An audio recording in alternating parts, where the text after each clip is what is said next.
안녕하십니까. 서울대 김현철 교수입니다. 이번 시간에는 저성장 생존 전략, 국내 시장을 사수하라는 제목을 가지고 말씀드리겠습니다. 자, 저성장이 되면은 어떻게 해야 될까요?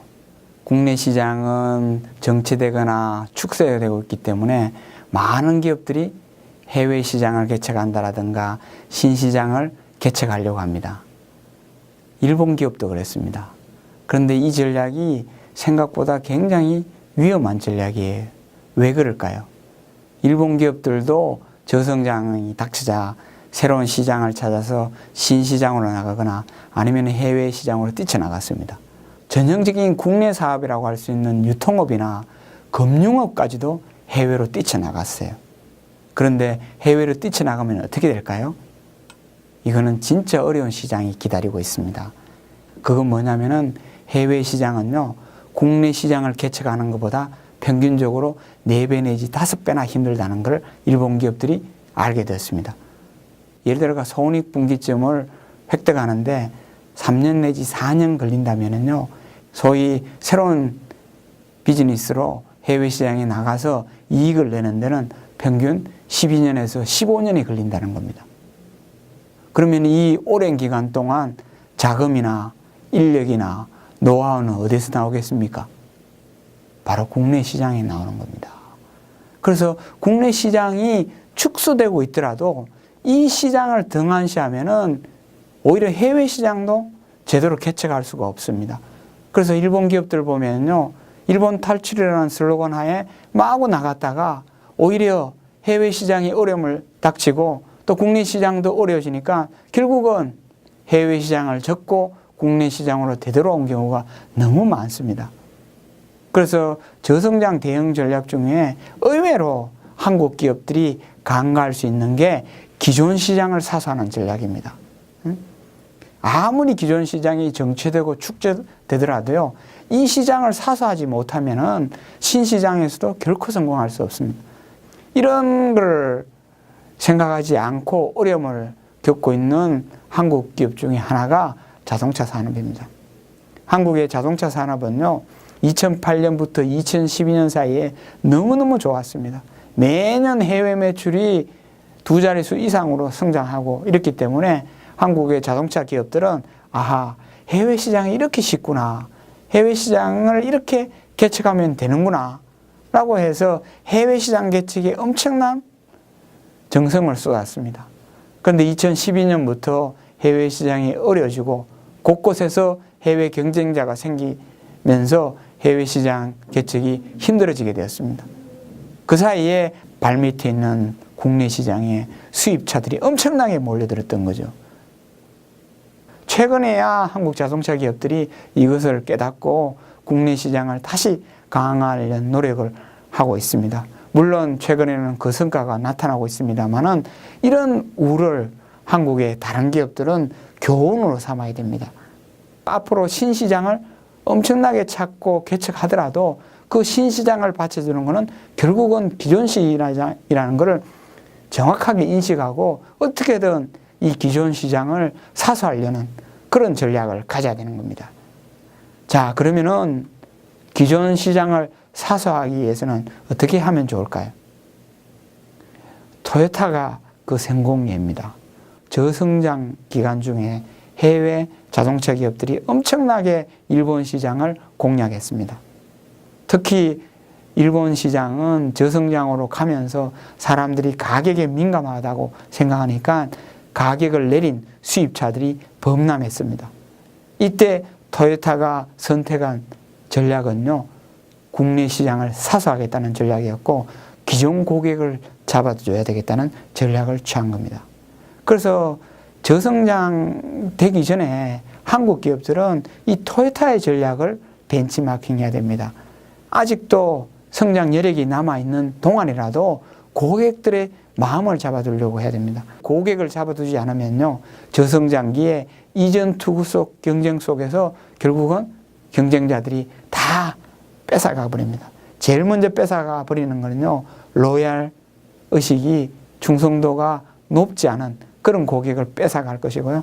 최후적으로는 로얄 고객, 충성도가 높은 고객을 뺏어갈 겁니다.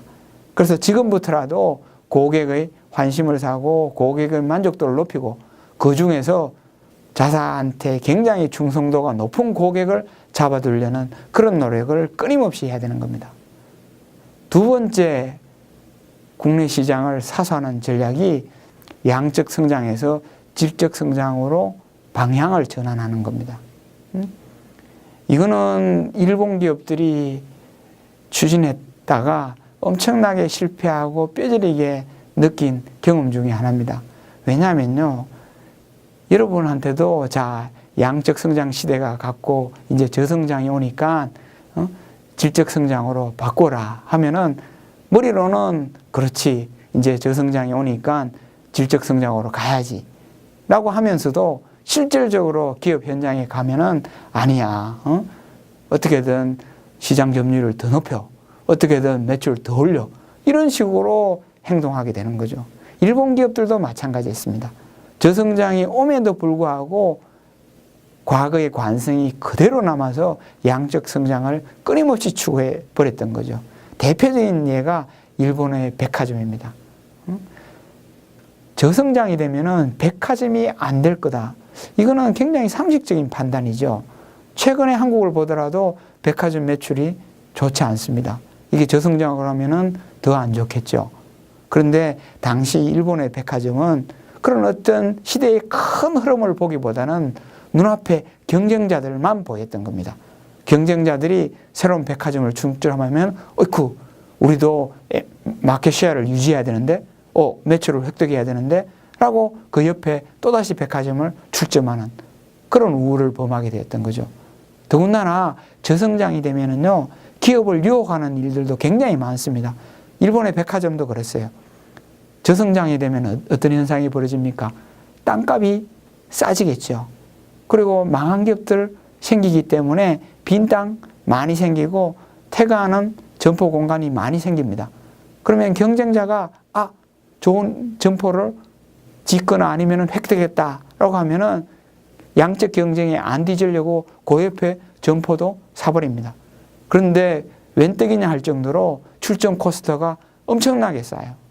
왜? 저성장이 되니까 땅값도 싸지요, 임대료도 싸지요, 인테리어 비용도 싸지요, 그리고 그 테넌트 넣기도 너무나 수월합니다.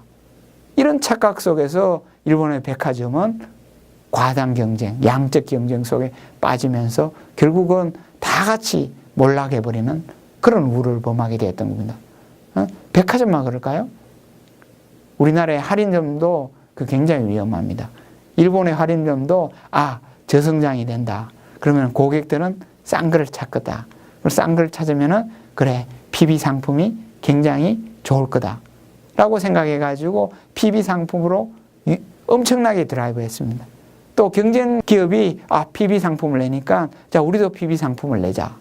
이런 경쟁의식 속에 끊임없이 PB 상품을 내고 하다 보니까 어떤 결과가 벌어졌냐면요, 점포가 재미없어지는 겁니다. 점포 시장을 가더라도 전혀 알 수 없는 PB 상품, 한 번도 들어보지 못한 브랜드의 상품, 이런 것만 나열돼 있고, 그거 한 번, 두 번 그냥 가격에 혹해가 사보지만은 결국은 싼 게 삐지떡이라고 생각이 들면은 결국은 안 가게 되는 거죠.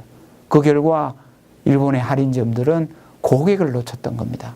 눈앞에 경쟁자가 PB 상품을 내고 또 PB 상품을 가지고 우리도 고객을 끌자라는 그 눈앞에 경쟁에 매몰돼 가지고 고객의 큰 흐름을 결국 놓쳐버렸던 거죠. 이런 현상이 일본의 경우에 너무 많이 발생했습니다. 그래서 지금 일본 기업들, 살아남은 기업들 가만히 보십시오.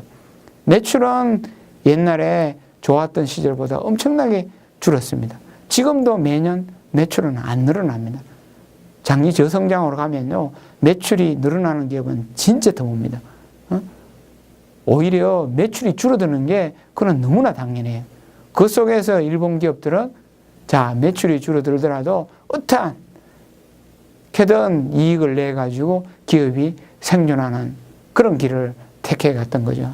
그래서 지금의 일본 기업들 보면은 하나같이 이익률이 굉장히 높습니다. 매출은 전년 대비 역성장하고 있는데요, 이익은 늘어나고 기업은 그걸 가지고 새로운 신제품, 신기술을 개발해서 또 다른 시장을 개척하면서 성장하는 그런 기업들 너무 많습니다. 이러한 사실을 한국 기업이 이야기하더라도요, 한국 기업들은 아직도 제대로 잘 이해 못하는 기업이 많습니다. 한국의 기업의 목표가 성장인 거는요, 한국이 좋은 시절을 경험했기 때문입니다. 매년 지나도 한국 기업이 끊임없이 성장하는 이 고성장 체질이 경영자의 뼛속에 박혀가지고 성장을 너무나 당연시하는, 그리고 성장을 안 하면은 곧 기업이 죽을 것 같은 그런 생각을 가졌는데, 그거 잘못된 생각입니다.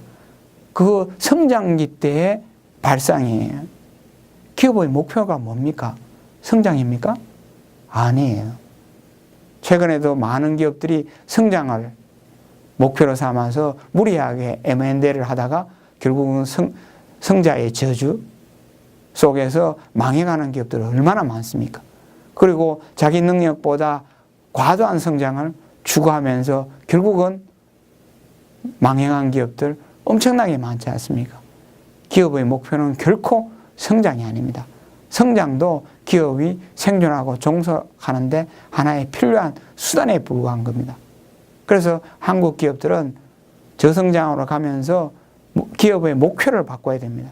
고성장 체질 속에 그대로 남아서 성장을 너무나 당연시하고 성장을 안 하면 곧 기업이 죽을 것 같은 그런 착각 속에 빠져서는 안 됩니다. 기업은 생존입니다. 고잉 컨선입니다. 이 때문에 경우에 따라서는 매출이 정체되거나 죽는 경우도 발생합니다. 그렇지만은 그 속에 이익을 정확히 확보하고 그 이익을 가지고 다음으로 존속할 수 있는 기술을 개발하고 신제품을 개발해서 시장을 개척해서 끊임없이 생존해 나가려고 하는 그런 전략이 기업들한테는 너무나 중요합니다. 이런 것을 패러다임 시프트라고 합니다. 세계관의 변화인 거죠. 지금까지는 고성장 패러다임, 끊임없이 성장하고 자고 나면 매출이 느는 그런 세상, 그거는 고성장기 때의 세계관이었습니다. 고성장기 때의 패러다임이었습니다. 이제 패러다임이 바뀌었습니다. 저성장이라고 합니다. 경우에 따라서는 제로성장으로 갑니다. 이런 성장으로 변화된다면 세계관, 발상도 바꿔야 됩니다. 2%, 3% 이익률을 굉장히 고맙게 여기면서 이 속에서 어떻게 기업을 꾸려서 생존해 갈 것인지 이거를 모색하는 게 경영자의 책무가 되었습니다. 기업은 기업의 목표가 무엇인지를 정확히 인식해야 됩니다. 그리고 축소되더라도 정체되더라도 기존 시장을 어떻게든 사수하려는 그런 방법을 모색해야 되는 겁니다. 감사합니다.